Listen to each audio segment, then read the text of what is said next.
प्यारे विद्यार्थियों, अपने कोर्स की पहली कहानी है सांझ।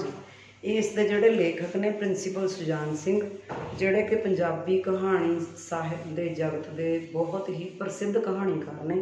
उन्हों दी अनेकां कहानियां ने जिहड़ियां विश्व प्रसिद्धि हासिल कर चुकियां ने। तो अज आपां ये कहानी पढ़ांगे सांझ। साइकिल ते सवार होने तो पहला प्रोफैसर ML मल्होत्रा ने पैडल ते पैर रख के साइकिल काफ़ी तो ज़्यादा चिर रेड़िया। आम आदमी भी उसनों इस तरह साइकिल सवार होंदियां देख के कह दिंदा कि उसने नवां साइकिल चलाउणा सिੱਖਿਆ है, पर असल विच ये गल नहीं सी। साइकिल चलाउणा सिੱਖਿਆ उसनों लगभग 30 साल हो चुके सन ते वो वाहवा साफ साइकिल चला सकदा सी। ये शहर नहीं सी, पर प्रोफैसर भीड़ भरे शहरां दे तंग बाज़ारां विचों भी बिना टल्ली खड़काया अपना विंग तड़िंगा राह परोंदा लंघ जांदा सी। असल विच ओह कुछ सोचदा सोचदा कॉलेज विचों निकलिया सी ते सोचदियां ही उसने आदत मुताबक जोर नाल पैडल ते पैर रख दिता सी अते किसी होर ही अख नाल दूर तक सड़क के कच्चे टोटे नूं बंदियां वल्लों पक्की सड़क तक साफ देख के साइकिल नूं धक्कण दी कोशिश शुरू कर दी। अगे चढ़ाई सी, सड़क विच रोड़े भी बड़े उभरे हुए सन ते किते किते पानी ने वग के डूंघियां घरालां वाह छड्डियां होईयां सन। तिन्नां गल्लां ने रल के साइकिल नूं रेड़े पैण विच काफ़ी देर ला दित्ती। बहुता जोर लगन नाल प्रोफैसर साहिब की सोच का सिलसिला टुटा अते उन्हां 2-4 पैडल अपने ध्यान पूरे जोर नाल मार के काठी उत्ते पलाकी मार दी। काठी ते बैठदियां ही प्रोफैसर नूं होर जोर लाउणा पिया।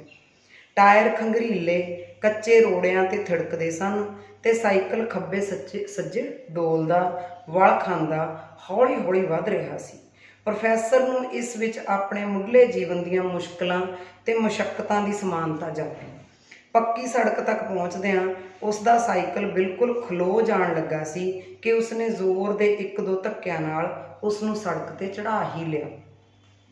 सड़क तो वह खब्बे पासे मुड़िया। इतिहासक गुरुद्वारे के वड्डे दरवाजे दीयां पौड़ियां दे लागे संघनी धरेक दी निक्की जही हरी भरी छां हेठ कुछ मरदावियां ते जनानियां सवारियां बस की उड़ीक कर रही सन। कुछ सवारियां उसकी पिठ पिछे सड़क के खब्बे बन्ने बनाए बस स्टैंड विच इधर उधर दीयां गल्लां कर रही सन।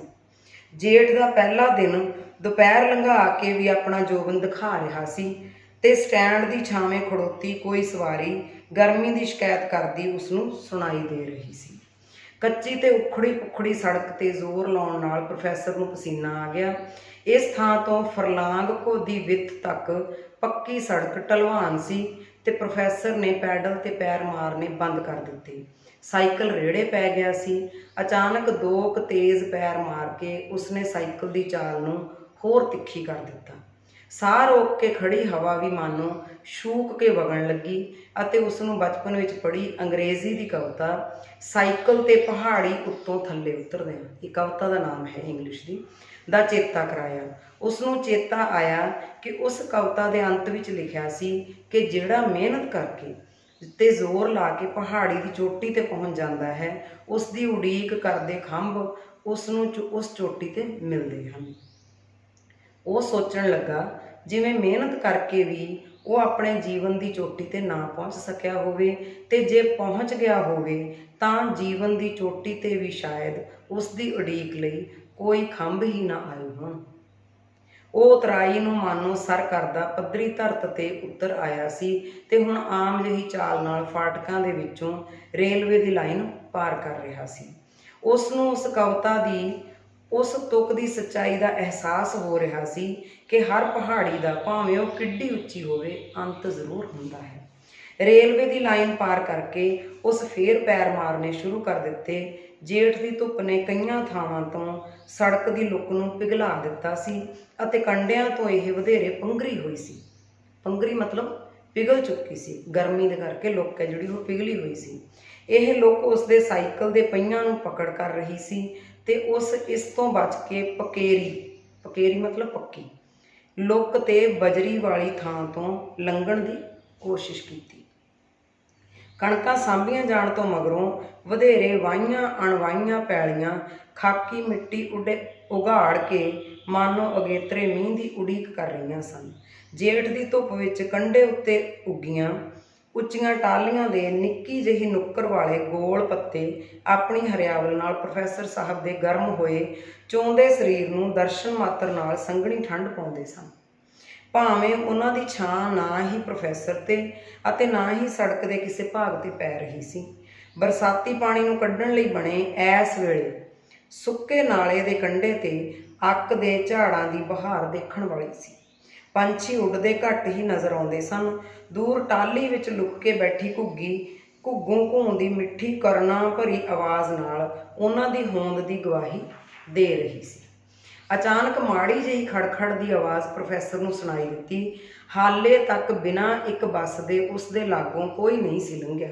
ਉਸਨੇ ਸੁਤੇ ਸਿੱਧ ਆਪਣੇ ਪੈਰ ਤੇਜ਼ ਮਾਰਨੇ ਸ਼ੁਰੂ ਕਰ ਦਿੱਤੇ, ਪਰ ਖੜਖੜ ਕਰਦਾ ਸਾਈਕਲ ਉਸ ਦੇ ਲਾਗੋਂ ਦੀ ਲੰਘ ਹੀ ਗਿਆ।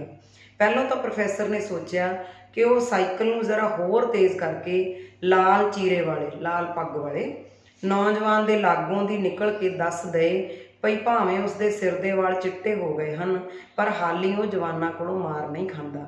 ਪਰ ਛੇਤੀ ਹੀ ਉਸਦੇ ਦਿਲ ਵਿੱਚ ਚਲੋ ਜਾਣ ਦਿਓ ਦਾ ਭਾਵ ਤੀਬਰ ਹੋ ਗਿਆ ਤੇ ਉਸਨੇ ਆਪਣੇ ਪੈਰਾਂ ਨੂੰ ਤੇਜ਼ ਹੋਣ ਤੋਂ ਰੋਕ ਦਿੱਤਾ।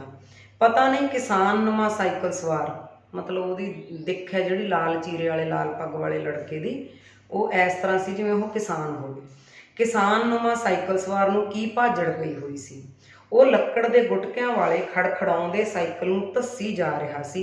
ਦੋ ਪਹੀਆਂ ਤੇ ਦੌੜੇ ਜਾਂਦੇ ਸਾਈਕਲ ਨੂੰ ਦੇਖ ਕੇ ਇਸ ਦੀ ਕਾਢ ਦੀ ਅਹਿਮੀਅਤ ਦਾ ਖਿਆਲ ਉਸਦੇ ਦਿਮਾਗ ਵਿੱਚ ਲਿਸ਼ਕ ਗਿਆ। ਕਿਵੇਂ ਇੱਕੋ ਲਾਈਨ ਵਿੱਚ ਅੱਗੇ ਪਿੱਛੇ ਜੋੜੇ ਦੋ ਪਹੀਏ ਇੱਕ ਤੇਜ਼ ਸਵਾਰੀ ਦਾ ਸਾਧਨ ਬਣ ਗਏ ਸਨ। ਉਸ ਦਾ ਮਨ ਦੌੜ ਕੇ ਇਸ ਖਿਆਲ ਵੱਲ ਜਾ ਪਿਆ ਕਿ ਸਾਈਕਲ ਗਰੀਬ ਦੀ ਸਵਾਰੀ ਹੈ। ਤੇ ਫਿਰ ਉਸ ਨੂੰ ਕੱਲ੍ਹ ਅੰਗਰੇਜ਼ੀ ਦੇ ਰੋਜ਼ਾਨਾ ਅਖਬਾਰ ਦੀ ਖਬਰ ਵਿੱਚੋਂ ਇੱਕ ਭਾਰਤੀ ਲੀਡਰ ਦੀ ਤਕਰੀਰ ਦਾ ਇੱਕ ਫਿਕਰਾ ਯਾਦ ਆਇਆ। ਫਿਕਰਾ ਸੈਂਟੈਂਸ ਯਾਦ ਆਇਆ ਕਿ ਜਿੱਥੇ ਦੂਜਿਆਂ ਦੇਸ਼ਾਂ ਵਿੱਚ ਸਪੂਤਨਿਕਾਂ, ਹਵਾਈ ਜਹਾਜ਼ਾਂ ਜਾਂ ਘੱਟੋ ਘੱਟ ਕਾਰਾਂ ਦਾ ਯੁੱਗ ਆ ਗਿਆ ਹੈ, ਉੱਥੇ ਭਾਰਤ ਹਾਲੀ ਮਸੀਂ ਸਾਈਕਲ ਦੇ ਯੁੱਗ ਤੱਕ ਪਹੁੰਚਿਆ ਹੈ। ਇਹ ਕਿਸੇ ਲੀਡਰ ਦੇ ਜਿਹੜਾ ਬਿਆਨ ਸੀ ਉਹ ਅਖਬਾਰ 'ਚ ਛਪਿਆ ਸੀ। ਕਿੰਨੇ ਫੀਸਦੀ ਆਦਮੀ ਹਨ ਭਾਰਤ ਦੇ ਜਿਨ੍ਹਾਂ ਕੋਲ ਸਵਾਰੀ ਲਈ ਸਾਈਕਲ ਵੀ ਹਨ? ਉਸ ਸੋਚਿਆ। ਉਸ ਨੂੰ ਇਹ ਸੰਖਿਆ ਨਗੂਣੀ ਜਿਹੀ ਜਾਪੀ। ਉਸਨੇ ਫੈਸਲਾ ਕੀਤਾ ਭਾਰਤ ਸਾਈਕਲ ਦੇ ਯੁੱਗ ਵਿੱਚ ਨਹੀਂ ਪਹੁੰਚਿਆ। ਇਹ ਵੀ ਸਾਡੀ ਇੱਕ ਖੁਸ਼ਫਹਿਮੀ ਹੈ ਕਿ ਸਾਈਕਲ ਗਰੀਬਾਂ ਦੀ ਸਵਾਰੀ ਹੈ। ਸਾਈਕਲ ਕਾਲ ਵੀ ਤਾਂ ਭਾਰਤ ਦੀ ਗਰੀਬੀ ਦਾ ਸੂਚਕ ਹੀ ਹੈ। ਉਸ ਨੂੰ ਸਾਈਕਲ ਦੇ ਨਾਂ 'ਤੇ ਆਪਣੀ ਗਰੀਬੀ ਦਾ ਅਹਿਸਾਸ ਹੋਇਆ। ਉਸ ਨੂੰ ਪ੍ਰਤੀਤ ਹੋਇਆ ਕਿ ਉਸ ਦੀ ਧੋਬੀ ਦੀ ਧੋਤੀ, ਚਿੱਟੀ ਪਤਲੂਨ ਪੈਂਟ, ਚਿੱਟੀ ਪਤਲੂਨ ਤੇ ਬੁਸ਼ਰਟ ਉਸ ਦੀ ਕਮੀਜ਼ ਵਿੱਚੋਂ ਉਸ ਦੀ ਕਾਲੀ ਤੇ ਗਲੀਜ਼ ਦਾ ਮਤਲਬ ਹੁੰਦਾ ਭੈੜੀ, ਬਦਬੂਦਾਰ, ਗੰਦੀ, ਕਾਲੀ ਤੇ ਗਲੀਜ਼ ਗਰੀਬੀ ਫੁੱਟ ਪਈ ਹੈ ਤੇ ਸਾਰੀ ਦੁਨੀਆ ਨੇ ਉਸ ਨੂੰ ਦੇਖ ਲਿਆ ਹੈ। ਉਹਨਾਂ ਗਰੀਬ ਲੋਕਾਂ ਨੇ ਵੀ ਜੋ ਉਸ ਦੀ ਚਿੱਟੀ ਪਤਲੂਨ ਨੂੰ ਉਸ ਦੀ ਅਮੀਰੀ ਜਾਂ ਅਫਸਰੀ ਦਾ ਚਿੰਨ੍ਹ ਸਮਝ ਕੇ ਬਿਨਾਂ ਜਾਣ ਪਛਾਣ ਤੋਂ ਹੀ ਸਲਾਮਾਂ ਮਾਰਦੇ ਰਹਿੰਦੇ ਹਨ। ਅਸਲ ਵਿੱਚ ਉਸ ਨੂੰ ਬੁੱਢੇ ਬਾਰੇ ਮੁੱਢਲੀ ਤਨਖਾਹ ਤੇ ਲੈਕਚਰਰੀ ਮਿਲੀ ਸੀ ਤੇ ਟੱਬਰਦਾਰੀ ਉਸਦੀ ਵੱਡੀ ਸੀ, ਪਰਿਵਾਰ ਉਸਦਾ ਵੱਡਾ ਸੀ। ਦੂਜੇ ਬੰਨਿਓਂ ਇੱਕ ਬੱਸ ਆ ਰਹੀ ਸੀ ਤੇ ਉਸ ਦੂਰੋਂ ਹੀ ਹਾਰਨ ਵਜਾਇਆ। ਲਾਲ ਚੀਰੇ ਵਾਲਾ ਸਾਈਕਲ ਸਵਾਰ ਸੜਕ ਤੋਂ ਥੱਲੇ ਉਤਰ ਗਿਆ ਸੀ। ਪ੍ਰੋਫੈਸਰ ਨੂੰ ਵੀ ਖੱਬੇ ਬੰਨੇ ਉਤਰਨਾ ਪਿਆ ਤੇ ਉਸਨੇ ਇਸ ਆਪਣੇ ਬਚਾਅ ਦੇ ਕੰਮ ਨੂੰ ਵੀ ਆਪਣੀ ਹੱਤਕ ਸਮਝਿਆ ਸੀ। ਹੱਤਕ ਮਤਲਬ ਬੇਇੱਜ਼ਤੀ, ਇਨਸਲਟ। ਅੱਜ ਜੇ ਉਸਦੇ ਕੋਲ ਕਾਰ ਹੁੰਦੀ ਤਾਂ ਉਸ ਨੂੰ ਪੂਰੀ ਸੜਕ ਤੋਂ ਥੱਲੇ ਨਾ ਉਤਰਨਾ ਪੈਂਦਾ। ਤੇ ਹੋਰ ਦੇਖੋ, ਇਹ ਭੂਤਨੀ ਉਸਦੇ ਅੱਗੇ ਅੱਧੇ ਚਿੱਟੇ ਸਿਰ ਵਿੱਚ ਧੂੜ ਦੀ ਟੋਕਰੀ ਪਾ ਕੇ ਚੱਲਦੀ ਬਣੀ ਸੀ ਤੇ ਉਸ ਦੀਆਂ ਅੱਖਾਂ ਅੱਗੇ ਕੁਝ ਚਿਰ ਲਈ ਹਨੇਰਾ ਤਾਣ ਗਈ ਸੀ। ਧੂੜ ਦੀ ਧੁੰਦ ਵਿੱਚੋਂ ਕਿਸਾਨ ਸਾਈਕਲ ਸਵਾਰ ਉਸ ਨੂੰ ਸੜਕ ਤੇ ਚੜ੍ਹਦਾ ਦਿਸਿਆ।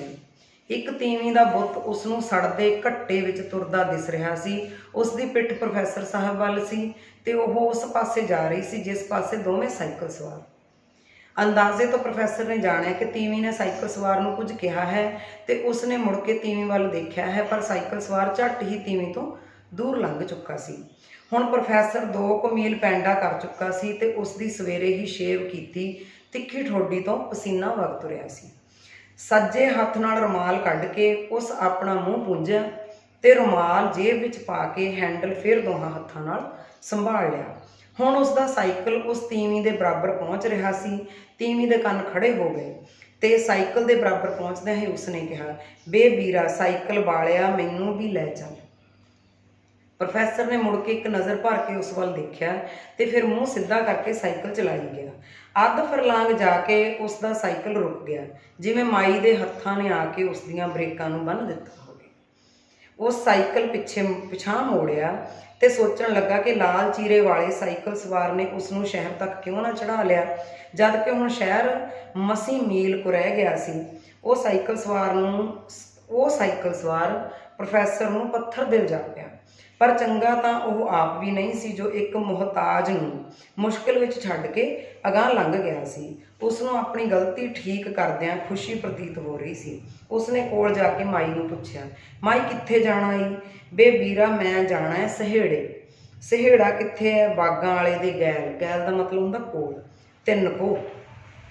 ਪ੍ਰੋਫੈਸਰ ਨੇ ਸਮਝਿਆ ਸੀ ਮਾਈ ਨੇ ਉਸਦੇ ਸ਼ਹਿਰ ਜਾਣਾ ਹੈ ਜੋ ਮਸੀਂ ਮੀਲ ਕੁ ਸੀ ਉੱਥੋਂ, ਪਰ ਬਾਗਾਂ ਵਾਲਾ ਤਾਂ ਉੱਥੋਂ 9 ਮੀਲ ਸੀ। ਮਾਈ ਬਹੁਤ ਹੀ ਬੁੱਢੀ ਤੇ ਸੁੱਕੀ ਹੋਈ ਭੁਗੜੀ, ਉਸ ਨੂੰ ਦਿਸਦਾ ਵੀ ਚੰਗੀ ਤਰ੍ਹਾਂ ਨਹੀਂ ਸੀ। ਪੈਰ ਉਸਦੇ ਨੰਗੇ ਸਨ, ਪਤਾ ਨਹੀਂ ਉਹ ਭੁੱਬੜ ਵਰਗੀ ਧੂੜ ਵਿੱਚ ਕਿਵੇਂ ਖੜੀ ਸੀ। ਕਾਲੀ ਗੰਦੀ ਸੁੱਥਣ ਨੂੰ 100 ਰੰਗ ਬਰੰਗੀਆਂ ਟਾਕੀਆਂ ਲੱਗੀਆਂ ਹੋਈਆਂ ਸਨ। ਉਹ ਜਿਹਾ ਹੀ ਕੁੜਤਾ ਸੀ ਜਿਸ ਦਾ ਰੰਗ ਪਛਾਣਿਆ ਨਹੀਂ ਸੀ ਜਾ ਸਕਦਾ। ਮੈਲ ਨੇ ਉਸ ਦਾ ਰੰਗ ਮਾਰ ਹੀ ਛੱਡਿਆ ਹੋਇਆ ਸੀ। ਸਿਰ ਤੇ ਬਟੇਰਿਆਂ ਦੇ ਜਾਲ ਵਰਗੀ ਤੰਦੋ ਤੰਦ ਚੁੰਨੀ ਸੀ, ਜਿਸ ਨੂੰ ਚੁੰਨੀ ਕਹਿਣਾ ਚੁੰਨੀ ਸ਼ਬਦ ਦੀ ਹੱਤਕ ਸੀ। ਹੱਤਕ ਦਾ ਮਤਲਬ ਬੇਇੱਜ਼ਤੀ।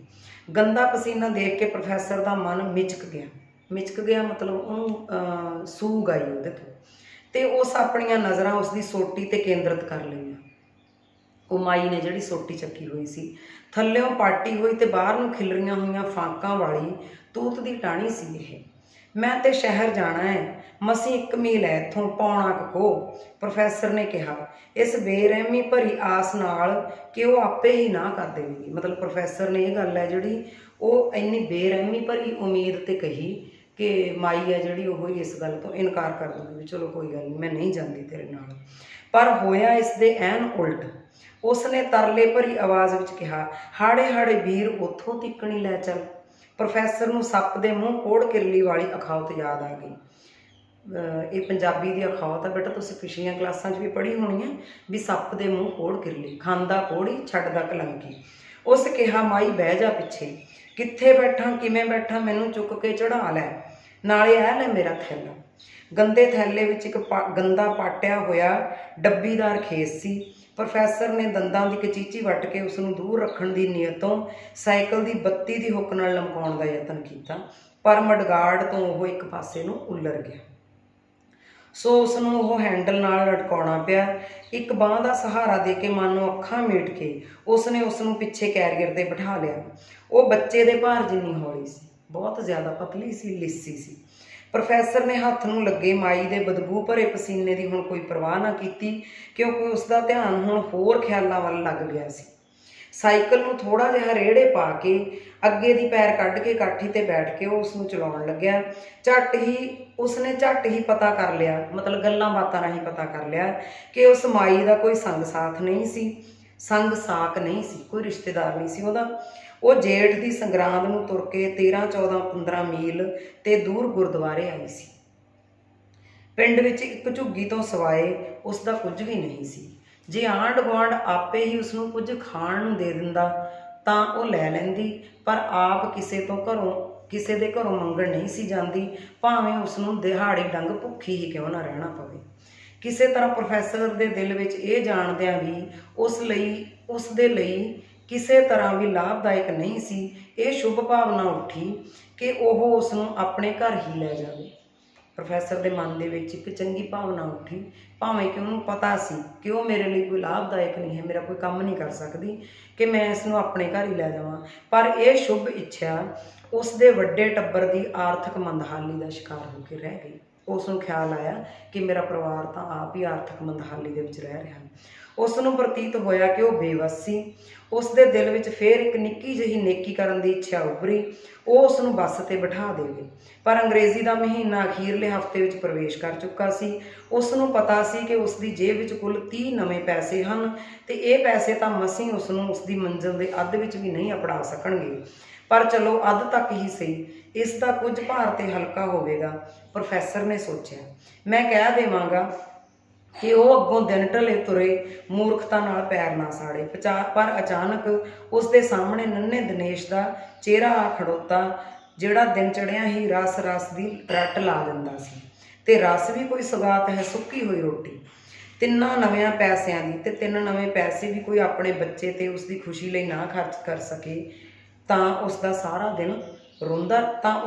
ਦਿਨ ਰੋਂਦਾ ਰੱਖੇ। ਫਿਰ ਉਹ ਸੋਚਣ ਲੱਗਾ, ਤੇ ਇਹ ਬੁੱਢੇ ਜਿਨ੍ਹਾਂ ਦਾ ਕੋਈ ਵੀ ਨਹੀਂ, ਇਹਨਾਂ ਦਾ ਕੀ ਬਣੇ? ਇਹਨਾਂ ਦੀ ਪਾਲਣਾ ਕੌਣ ਕਰੇ? ਜੇ ਕੋਈ ਵੀ ਨਾ ਕਰੇ ਤਾਂ ਇਹ ਮੰਗਤਿਆਂ ਦੀਆਂ ਫੌਜਾਂ ਵਿੱਚ ਭਰਤੀ ਹੋਣ ਕਿ ਨਾ? ਮੈਂ ਕੁਝ ਪੈਸੇ ਲੋਕਾਂ ਕੋਲੋਂ ਮੰਗ ਕੇ ਤੇ ਕੁਝ ਆਪਣੇ ਕੋਲੋਂ ਪਾ ਕੇ ਇਸ ਮਾਈ ਨੂੰ ਬਾਗਾਂ ਵਾਲੇ ਦੀ ਟਿਕਟ ਲੈ ਦਿਆਂ। ਝੱਟ ਹੀ ਉਹ ਹੋਰ ਤਰ੍ਹਾਂ ਸੋਚਣ ਲੱਗ ਪਿਆ। ਪੈਸੇ ਮੰਗਾਂਗਾ ਤਾਂ ਲੋਕ ਕਹਿਣਗੇ, ਪ੍ਰੋਫੈਸਰ 8 ਆਨਿਆਂ ਦੇ ਪੈਸੇ ਵੀ ਆਪਣੇ ਕੋਲੋਂ ਖਰਚ ਨਹੀਂ ਸਕਦਾ, ਤੇ ਮੇਰੀਆਂ ਸਲਾਮਾਂ ਮੈਥੋਂ ਖੁੱਸ ਜਾਣਗੀਆਂ। ਮਤਲਬ ਲੋਕ ਜਿਹੜੇ ਉਹਨੂੰ ਪ੍ਰੋਫੈਸਰ ਸਮਝ ਕੇ ਉਹਦੀ ਰਿਸਪੈਕਟ ਕਰਦੇ ਨੇ, ਉਹ ਨਹੀਂ ਕਰਨਗੇ। ਉਸ ਦੇ ਵਿਚਾਰਾਂ ਨੇ ਹੋਰ ਪਾਸਾ ਪਰਤਾਇਆ। ਅੱਛਾ, ਮੈਂ ਆਪ ਹੀ ਉਸ ਨੂੰ ਬਾਗਾਂ ਵਾਲੇ ਤੱਕ ਕਿਉਂ ਨਾ ਛੱਡ ਆਵਾਂ। ਹੁਣ ਉਸ ਨੂੰ ਆਪਣੇ ਬੁਢਾਪੇ ਦਾ ਅਹਿਸਾਸ ਹੋਇਆ, ਜਿਸ ਨੂੰ ਉਹ ਕਦੇ ਕਿਸੇ ਸਾਹਮਣੇ ਨਹੀਂ ਸੀ ਮੰਨਦਾ। ਨਾਲੇ ਉਸਨੇ ਰੋਟੀ ਵੀ ਹਾਲੇ ਖਾਣੀ ਸੀ। ਥਕਾਵਟ ਨਾਲ ਉਸ ਚੂਰ ਹੋ ਜਾਣਾ ਸੀ, ਤੇ ਉਸ ਕੋਲੋਂ ਪੜ੍ਹਾਉਣ ਲਈ ਪੜ੍ਹ ਲਿਖ ਨਹੀਂ ਸੀ ਹੋਣਾ। ਮਤਲਬ ਉਹ ਤੋਂ ਆਪਣਾ ਅਗਲੇ ਦਿਨ ਦਾ ਲੈਕਚਰ ਤਿਆਰ ਨਹੀਂ ਸੀ ਹੋਣਾ। ਜਮਾਤ ਵਿੱਚ ਗੱਪਾਂ ਮਾਰਨ ਦੀ ਉਸ ਨੂੰ ਆਦਤ ਨਹੀਂ ਸੀ, ਤੇ ਪੈਸੇ ਲੈ ਕੇ ਤਸੱਲੀ ਨਾਲ ਨਾ ਪੜ੍ਹਾਉਣਾ ਉਹ ਪਾਪ ਸਮਝਦਾ ਸੀ। ਉਸ ਨੂੰ ਜੇਬ ਵਿਚਲੇ ਪੈਸਿਆਂ ਨਾਲ ਬੁੱਢੀ ਦੀ ਸਹਾਇਤਾ ਕਰਨ ਦਾ ਫੇਰ ਉਲੇਲ ਉੱਠਿਆ, ਭਾਵਨਾ ਉੱਠੀ ਉਹਦੇ ਮਨ 'ਚ। ਪਰ ਝੱਟ ਹੀ ਉਸ ਨੂੰ ਚੇਤਾ ਆਇਆ ਕਿ ਉਸਨੇ ਧੋਬੀ ਦੀ ਧੁਆਈ ਵੀ ਦੇਣੀ ਹੈ, ਤੇ ਧੋਬੀ ਇੱਕ ਅੱਧਾ ਤਕਾਦਾ ਵੀ ਕਰ ਗਿਆ ਸੀ। ਤਕਾਦਾ ਕਰਨਾ ਵਾਰਨਿੰਗ ਦੇ ਗਿਆ ਸੀ। ਸ਼ਹਿਰ ਦਾ ਮੋੜ ਆ ਗਿਆ ਸੀ, ਤੇ ਨਾ ਚਾਹੁੰਦਿਆਂ ਹੋਇਆਂ ਵੀ ਪ੍ਰੋਫੈਸਰ ਨੇ ਕਿਹਾ, ਮਾਈ ਸ਼ਹਿਰ ਆ ਗਿਆ, ਮੈਂ ਸ਼ਹਿਰ ਨੂੰ ਮੁੜ ਜਾਣਾ। ਤੇ ਸਾਈਕਲ ਬ੍ਰੇਕ ਲਾ ਕੇ ਰੋਕ ਦਿੱਤਾ। ਮਾਈ ਨਾ ਉਤਰੀ। ਪ੍ਰੋਫੈਸਰ ਨੇ ਔਖਿਆਂ ਹੋ ਕੇ ਸਾਈਕਲ ਤੋਂ ਅੱਗਿਓਂ ਦੀ ਆਪਣੀ ਲੱਤ ਕੱਢੀ ਤੇ ਉਤਰ ਕੇ ਮਾਈ ਨੂੰ ਉਤਾਰਿਆ। ਉਸ ਦਾ ਗੰਦਾ ਥੈਲਾ ਲਾਹ ਕੇ ਉਸ ਨੂੰ ਫੜਾਇਆ। ਕਮੇਟੀ ਦੇ ਚੌਕੀਦਾਰ ਦਾ ਬਾਬੂ ਘਿਰਨਾ ਭਰੀ ਨਜ਼ਰ ਨਾਲ ਉਸ ਪ੍ਰੋਫੈਸਰ ਨੂੰ ਦੇਖ ਰਿਹਾ ਸੀ ਕਿ ਬਾਗਾਂ ਵਾਲੇ ਦੀ ਬੱਸ ਮੋੜ ਤੇ ਆਣ ਖਲੋਤੀ। ਬੱਸ ਚਲੀ ਗਈ। ਪ੍ਰੋਫੈਸਰ ਨੇ ਨੇਕੀ ਤੇ ਮਜਬੂਰੀ ਵਿਚਕਾਰ ਝੂਟੇ ਲੈਂਦਾ ਰਿਹਾ, ਤੇ ਆਖਰ ਮਜਬੂਰੀ ਹੱਥੋਂ ਹਾਰ ਖਾ ਬੈਠਾ। ਉਸ ਘਰ ਜਾਣ ਲਈ ਜਦ ਸਾਈਕਲ ਮੋੜਿਆ ਤਾਂ ਲਾਲ ਚੀਰੇ ਤੇ ਸਧਾਰਨ ਕੱਪੜਿਆਂ ਵਾਲੇ ਸਾਈਕਲ ਸਵਾਰ ਸ਼ਹਿਰੋਂ ਮੁੜਿਆ ਆ ਰਿਹਾ ਸੀ। ਪ੍ਰੋਫੈਸਰ ਉਸ ਪੱਥਰ ਦਿਲ ਇਨਸਾਨ ਨੂੰ ਕੁਝ ਨਾ ਕਹਿਣਾ ਚਾਹੁੰਦਿਆਂ ਵੀ ਕੁਝ ਕਹਿਣਾ ਚਾਹੁੰਦਾ ਸੀ, ਤੇ ਸਾਈਕਲ ਸਵਾਰ ਨੇ ਮਾਈ ਨੂੰ ਦੇਖ ਕੇ ਆਖਿਆ, ਆ ਗਈ ਐ ਮਾਂ, ਛੇਤੀ ਆ ਗਈ ਐ, ਮੇਰਾ ਕੰਮ ਵੀ ਛੇਤੀ ਹੀ ਮੁੱਕ ਗਿਆ। ਚੱਲ ਬੈਠ, ਮੈਂ ਤੇ ਬਾਗਾਂ ਵਾਲੇ ਤੀਕ ਜਾਣਾ, ਤੈਨੂੰ 2 ਪੈਰ ਅਗਾਂਹ ਸਹੇੜੇ ਹੀ ਛੱਡਾਂ। ਵੀਰ, ਉਹ ਦੂਜਾ ਵੀਰ ਮੈਨੂੰ ਇੱਥੋਂ ਤੱਕ ਲੈ ਆਇਆ, ਜਿੰਦਾ ਰਹਿਣਾ, ਛੇਤੀ ਆ ਗਈ। ਪ੍ਰੋਫੈਸਰ ਨੇ ਆਪਣੇ ਸਾਈਕਲ ਦਾ ਸਟੈਂਡ ਲਾ ਕੇ ਮਾਈ ਨੂੰ ਚੁੱਕ ਕੇ ਲਾਲ ਚੀਰੇ ਵਾਲੇ ਦੇ ਕੈਰੀਅਰ 'ਤੇ ਬਿਠਾਇਆ, ਤੇ ਉਸ ਦਾ ਥੈਲਾ ਉਸ ਦੇ ਸਾਈਕਲ ਦੇ ਹੈਂਡਲ ਨਾਲ ਲਮਕਾ ਦਿੱਤਾ। ਲਾਲ ਚੀਰੇ ਵਾਲੇ ਨੇ ਪ੍ਰੋਫੈਸਰ ਵੱਲ ਇਹੋ ਜਿਹੀ ਤੱਕਣੀ ਨਾਲ ਤੱਕਿਆ ਜਿਵੇਂ ਜਿਸ ਨੂੰ ਉਹ ਓਪਰਾ ਸਮਝਦਾ ਸੀ ਉਹ ਆਪਣਾ ਹੀ ਨਿਕਲ ਆਇਆ ਹੋਵੇ। ਪਰ ਉਹ ਮੂੰਹੋਂ ਕੁਝ ਨਾ ਬੋਲਿਆ। ਅੱਖਾਂ ਹੀ ਅੱਖਾਂ ਨਾਲ ਉਸਨੇ ਪ੍ਰੋਫੈਸਰ ਨਾਲ ਸਾਂਝ ਪਾ ਲਈ, ਅਤੇ ਉਸ ਸਾਂਝ ਵਿੱਚ ਪ੍ਰੋਫੈਸਰ ਨੇ ਇਉਂ ਪ੍ਰਤੀਤ ਕੀਤਾ ਜਿਵੇਂ ਆਪਣੇ ਘਾਟੇ ਨੂੰ ਪੂਰਾ ਕਰ ਲਿਆ।